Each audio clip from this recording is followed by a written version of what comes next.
விஜயினுடைய அந்த ஒரு சாதனைங்கிறது ஒரு சாதனை. ஒரு பெரிய ஃபவுண்டேஷனை போட்டார். அதை அவர் மேலே உள்ள அந்த ஒரு வெளிச்சம், இன்னைக்கு முதலமைச்சரான விஷயம், சினிமா ஒரு வெளிச்சம் எல்லாம் சேர்ந்து அவரை வீழ்த்துறது கொஞ்சம் கஷ்டம். ஆனால் முயற்சி பண்ணுவாங்க. பார்த்தீங்கன்னா, இந்த ஆட்சி அமைஞ்சதுக்கு பிறகு தொடர்ந்து வலதுசாரி சித்தாந்தத்தில் உள்ளவர்கள், ஆதரவாளர்கள் இந்த அரசாங்கத்தை நோக்கி தினந்தோறும் ஒன்று கிளப்பி விட்டுறாங்க.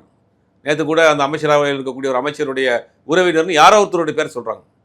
அப்போ தினந்தோறும் இந்த அரசுக்கு குடைச்சல் கொடுக்க ஆரம்பிச்சாங்க. என்னன்னா, சாமானிய ஒடுக்கப்பட்ட விளிம்பு நிலையில் இருந்த ஒரு இளைஞர்கள், எந்த பின்புலம் இல்லாத இளைஞர்கள் இன்னைக்கு இந்த அரசியல் அதிகாரத்தில் உட்காந்துருக்கிறான். அது அவங்களாம் ஏற்றுக்கிற முடியல. சாமானிய வீட்டு பையன் அவன் அரசியல் ரீதியாகவும் சரி, சாதிய ரீதியாகவும் சரி, பொருளாதார ரீதியாகவும் சரி பின்தங்கி இருக்கக்கூடிய ஒருத்தனுக்கு இன்னைக்கு தமிழ்நாட்டில் ஒரு அமைச்சரவையில் இருக்கிறான், அது பெரும்பான்மையில் இருக்கிறாங்க, ஒரு அதிகாரத்தில் இருக்கிறாங்கிறது அவங்களால ஏற்றுக்கவே முடியல. அப்போ இந்த அரசாங்கம் இந்த இவங்களெல்லாம் ஒன்று சேர்த்த ஒரு அரசாங்கமாக இருக்குது அப்படிங்கிறது அவங்க கண்ணை உறுத்த ஆரம்பிக்குது. தினந்தோறும் ஒரு பிரச்சனையை கிளப்புறாங்க.